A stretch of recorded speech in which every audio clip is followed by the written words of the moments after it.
Hello everyone, and welcome to my next video for Dissidia Final Fantasy Opera Omnia, where I'm going to be taking on the A Prayer for One Deer Part 14 Level 180 Lost Chapter quest, and for this I'm bringing a team of Ultimecia, Rosa and Krile with a Setsa friend and Ramu as a summon. So it's finally here.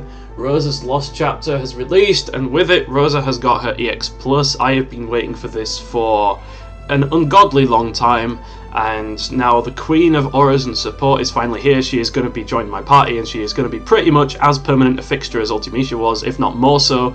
I've really been looking forward to using Rosa, because one of the biggest problems that I've had with supports so far in the EX Plus era is that a lot of them tend to use generic buffs, so that they can't really stack their buffs completely effectively with different types of characters. Because if you think about it, then you've got characters like Kuja and Squall, and characters like that apply themselves generic buffs, and Setsa, you know, Setsa counts as well. They apply themselves generic buffs, and in fact even Krile counts as part of that as well, because she applies both a generic max brave and attack buff. So you can take someone like Serah, for example, who can buff attack like incredibly high. She has plus 100% in total attack. But that 100% attack is contingent on being able to stack the 60% generic buff on top of everything that everyone else does, and you just can't do that with everyone, because not everyone, you know, there's plenty of characters that apply their own generic buffs. So it's impossible, or it's very difficult, I should say. It's not impossible, it's very difficult to get a party whose buffs don't conflict with one another at least a little bit. Even if you take Y'shtola and you take Rem, two of the most powerful buffing supports that we've got at the moment. They give a total of 90% maximum bravery, but Y'shtola does that with a 60% generic max brave buff, and Rem does it with 80%. And again, there's a lot of people that apply their own generic max brave buffs, including Tifa, for example, and Cloud. So they're not going to get the full benefit of the buffs from Rosa. I mean, from Rem and Y'shtola. Like, yeah, they'll get a lot of battery, and they'll get all of the other advantages like Rem's turn spacing and Y'shtola's delays and her constant batteries, you know, for the launches. So even though there's a bit of a conflict in buffs, it's worth it to bring them simply because of what they bring to the table. But I don't like the fact that the buffs conflict, and one of the things that I like the most about Rosa is that everything that she does is aura based. So it doesn't matter if you steal turns like Ultimecia, because the buffs will never run out, and it doesn't matter if you apply your own generic max brave buffs, because Rosa's buffs stack with everything. Like, I knew that Rosa was going to become really good when her EX Plus came out, but I remember when her EX weapon initially released, I kind of thought to myself, I should really wait until her EX Plus comes out, but that was around the time that I think my best supporting character was Eiko. I had Bartz, I had like Liliset, I had Beatrix, you know, those kinds of characters, but essentially my best buffing support was kind of like Bartz and Eiko basically. But I wanted to be able to run a team of full EX weapons with buffs that actually stacked with each other, because Liliset didn't have an EX back then either, and Ketchi didn't have an EX back then, so it was kind of like I just wanted the gimmick of having a full EX team. And I look at Rosa's character design in this game. I think she looks better in Opera Omnia than she looks in FF4 DS.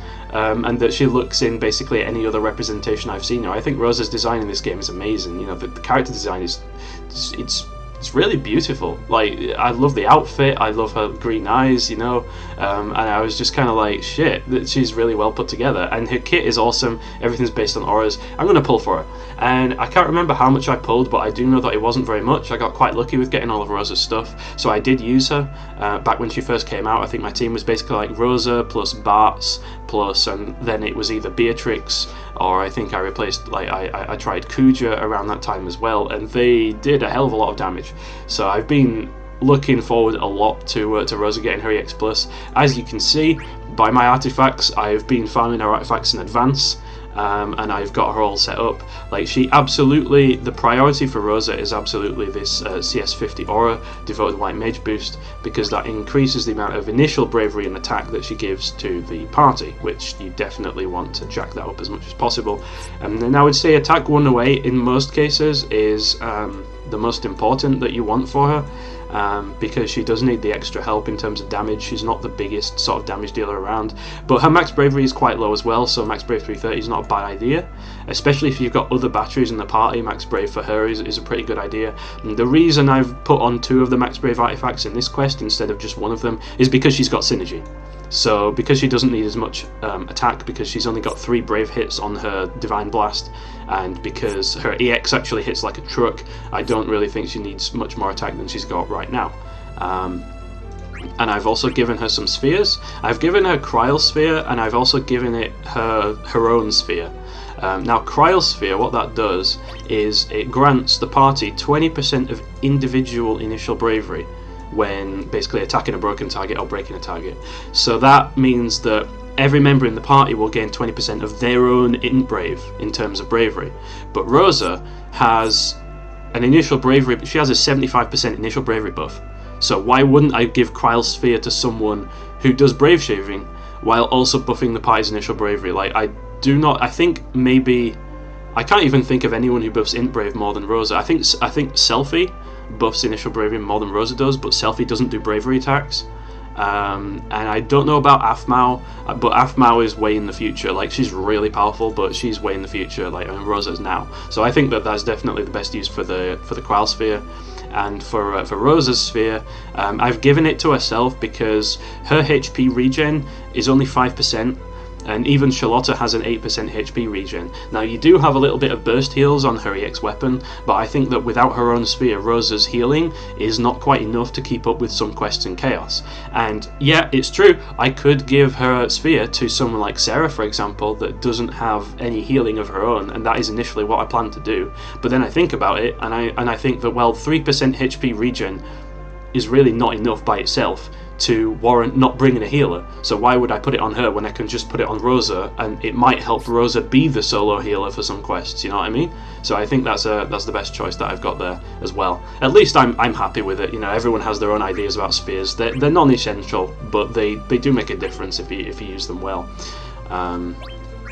So that's my reasoning behind that.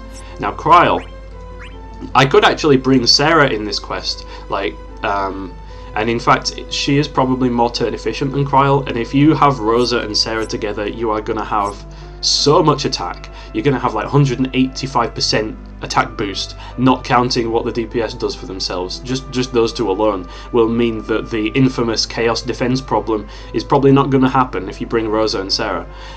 But the main reason that I decided to bring Krile instead was, one, I've not used Krile in forever. Like, I really think that she needs a little bit of love, because I purpled her and I've not really used her in a long time, but there's a reason for that. And the reason I'm using these two together is because Krile buffs herself with generic buffs, and so far those buffs are quite strong, so that she has not been able to get that much benefit from Serah or Y'shtola in terms of other buffers giving her support. But because everything Rosa does is via aura, then it stacks very nicely with what Krile does. Obviously I'm bringing Ramuh because of Krile's imperils, but another reason that I'm bringing Krile here is because these beetles, the bosses on this quest, are quite frustrating, because for any of you who weren't playing when Rosa's when Rosa's event first came out, what these things do is they will go into rage mode after they've lost a certain amount of health, and it'll cleanse all debuffs that they have on them, and then they will start doing very powerful bravery attacks, like 2 to 3 hit bravery attacks, and I'm talking 9k damage per hit. And if they break you with one of these attacks, you will immediately get a follow-up attack and then just kill you. Like, you're just dead. So you need to not get broken when these things are in rage mode. And of course, Krile's EX doing what it does and batterying after every turn is going to help us keep up the momentum and keep attacking while also not getting broken by the beetles. Like, it really helps. Plus, Krile's additional ability is All Advance, which gives you the party, it says slightly increases. This is a 20% overflow boost, and it lasts for 5 turns because I've got the Bloomstone passive and the Crystal 70 passive. So it's a 5 turns 20% overflow boost. Rosa herself gets 20% overflow boost on her EX, on her EX Plus, as long as you have it at 1 out of 3. This Miraculous Light buff, it actually gives her bravery regen, and it gives her the overflow boost, which is incredibly clutch, and one of the main reasons that I'm planning to use Rosa a lot, because you've got Ultimecia, who uses Hell's Judgment, which does 100% AoE damage, and if you have Krile and Rosa, and you have Rosa use her All Attack buff, which also has a 10% overflow effect if you get the Crust 70 passive for it. So you get 50% overflow on 100% AoE damage attack. It's a lot of damage. Anyway, that's enough theory crafting for now. I've got Setzer because you pretty much just can't go wrong with Setzer as a friend. I'm not sure how much of him I'm going to need, but at the very least, if I do end up needing him, then Freeze Joker means I'm not going to die a horrible death when the summon ends, if the bosses aren't dead yet. So, without further ado, let's jump into it and see how it goes.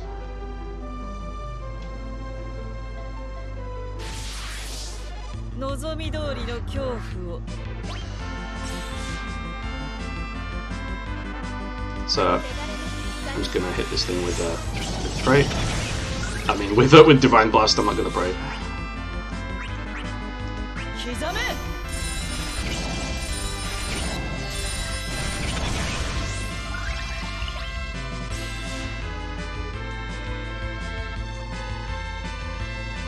Might as well get that out of the way.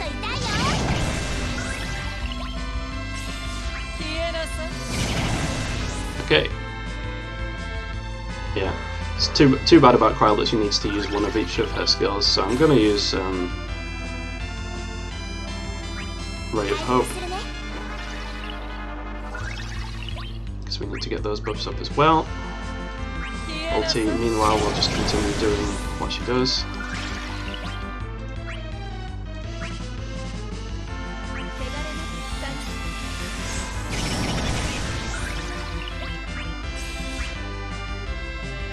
So it's really not worth using her EX here, in my opinion.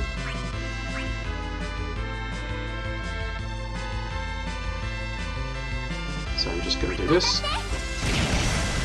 just so I don't get attacked.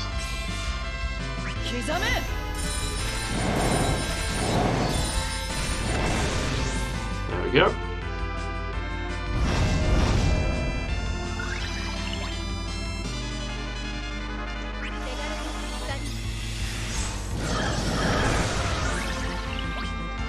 And now it begins.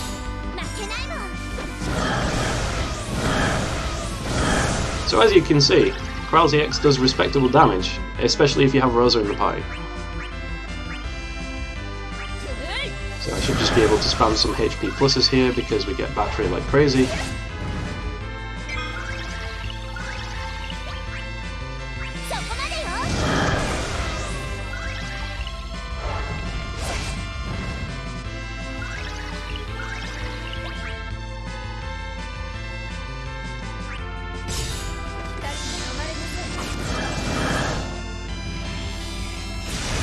There we go. So Rosa does, even if you have an MLB Rosa, she does have to use her EX to get that overflow boost.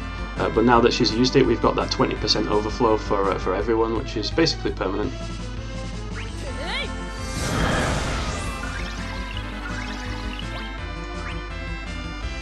So we are going to get hit with an all attack here, so I'm definitely going to use Ray of Hope on Krile.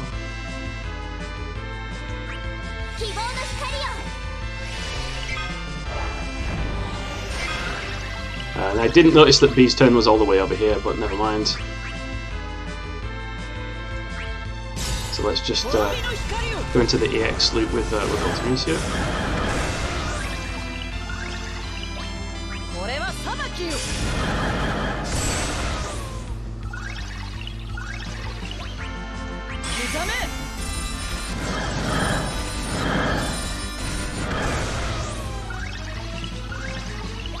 So I am actually going to do the full EX loop here. I am going to do one of those.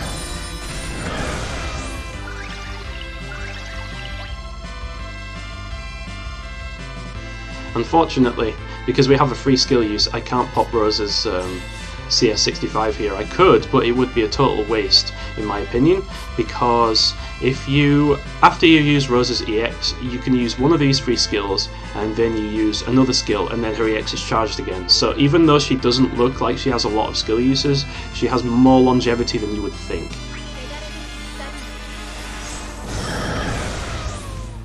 Like, trust me on that one. So here's where I'm going to pop an all advance for Krile. So we get that overflow going on her as well. And I'm going to target A over here because of my back attack artifacts, because I just want to get that bonus bravery damage. So that's 175k damage, you can tell, because it's a 10% battery. So that's pretty significant.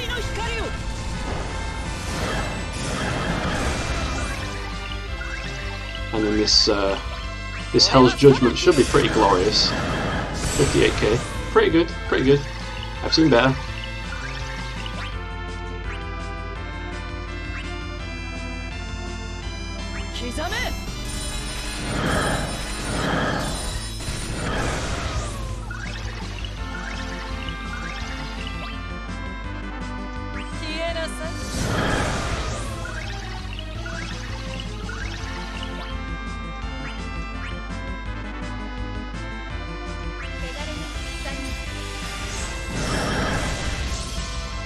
There we go, and because of the Doom, the break bonus has actually taken this thing out of break, so I can just pop a Thunder on it and do a nice chunk of damage there.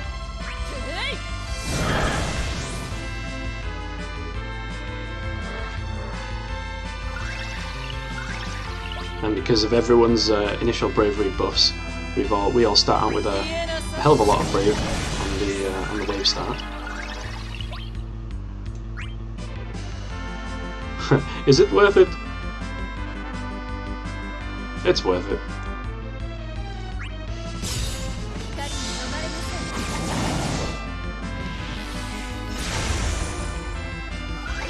That's why that 3 out of 3 is so important on Rosa's EX, because you get that 50% splash damage. That really increases her overall output, to be honest. Like, it's not essential, but it is highly recommended. If I would put it like that.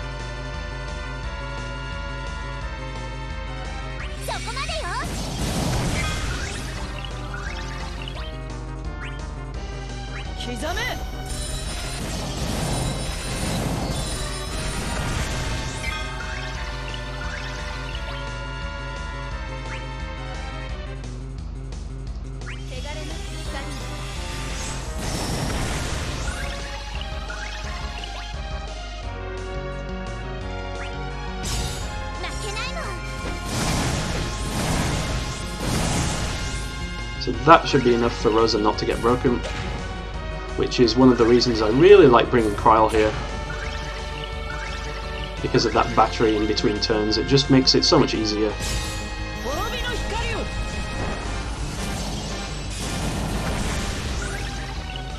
And as you can see, these things really don't have that much health, like at all. So we should just be able to just run through Ultimecia's skills and just do a full burst rotation, like without any issue whatsoever.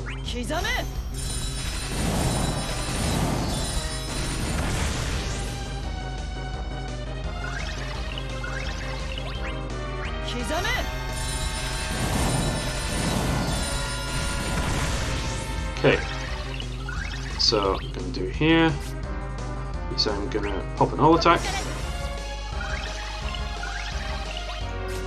and I'm going to pray because I don't want to get broken. Although it doesn't matter at this stage if I get broken or not, it's only after they use this. They use this hatred power which cleanses debuffs, and it also means that like any attack afterwards is just going to result in you getting dumpstered, so you just generally don't want to take damage when that happens.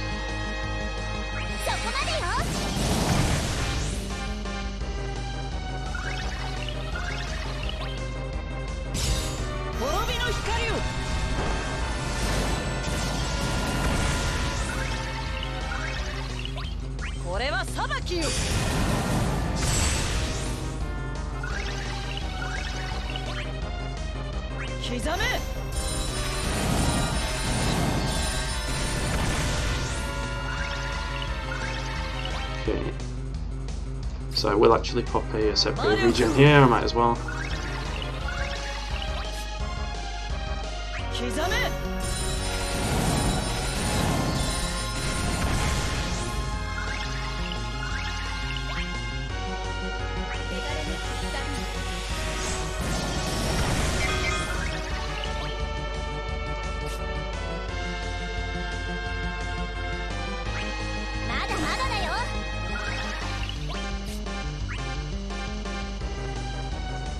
I do need to pop Ray of Hope because I can see that Krile's buffs are about to wear off.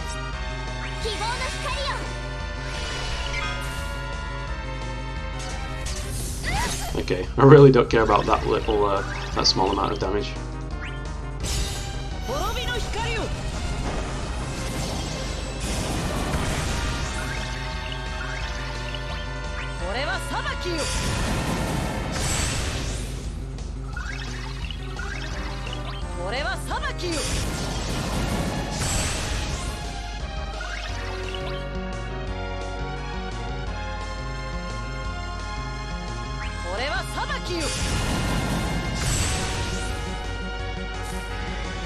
Okay, so that thing's used Hatred Power as well, which is completely fine.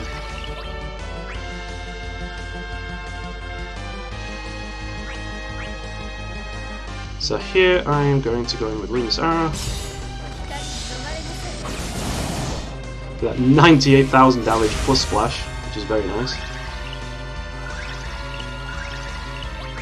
So I'm going to be honest, here I don't think, like even if I use quick dual cast, I don't think that we will be able to avoid taking way too much damage here, because if I hit this one, B's going to come out of break and it's going to do like a lot of damage, and I'm not about taking that amount of damage, to be honest. So in essence what I'm going to be doing here is I'm just going to be popping straight into remove and using quick dual cast, because I don't want to slow down the momentum at all.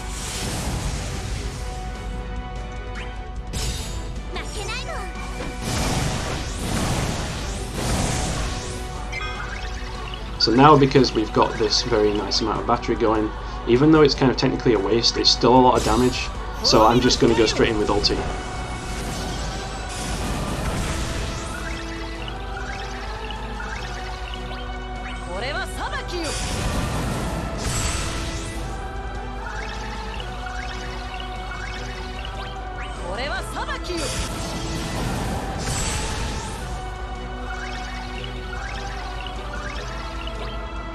Haha, but instead I'm going to bring out Serah at the last minute.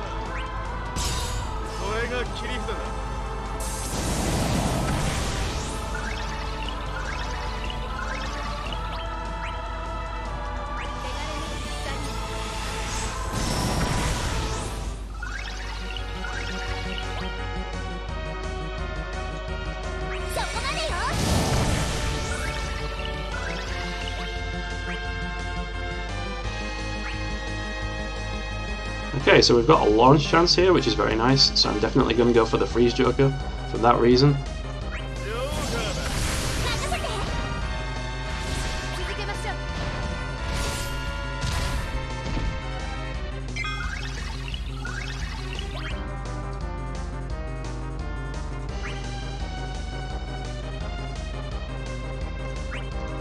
This one's still debuffed, right, with the Imperil? Yep, so I'm going to go over here.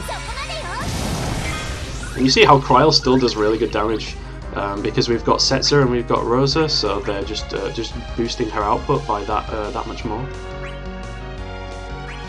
So let's shave A over here so we don't end up taking any bravery damage.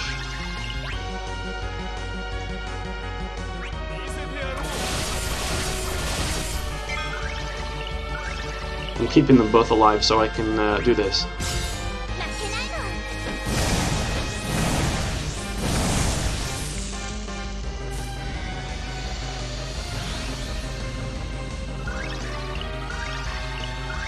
So it's a little bit problematic that B has actually just cleansed its debuffs, because that means it doesn't have the freeze on it anymore. But what we do have is we have Luminous Arrow. And we also have an additional ability that we hadn't used yet. So, alright, we've just got rid of the launch chance, but I mean, this is pretty much game, set, and match right here. Go on then, Rosa, take it away. Okay, so that went pretty smoothly. I'm pretty pleased with that. And of course, with that many turns, it's going to be a maximum score. It's quite easy to get here if you use Ultimecia, and especially if you use Rosa, to be honest. So yeah, I think that went quite smoothly, and that pretty much demonstrates why I prefer to use Krile here than using Serah, because I did have a run with Serah that I got the turn count down to about 40 or so, but it was a lot more dangerous because you don't have that constant battery, like turn after turn, preventing you from getting destroyed by those beetles. Because if you give them, a chance, then they will absolutely destroy you. Like I'm talking 30,000 plus HP damage. So don't get broken when they're in hatred power. Just don't do it.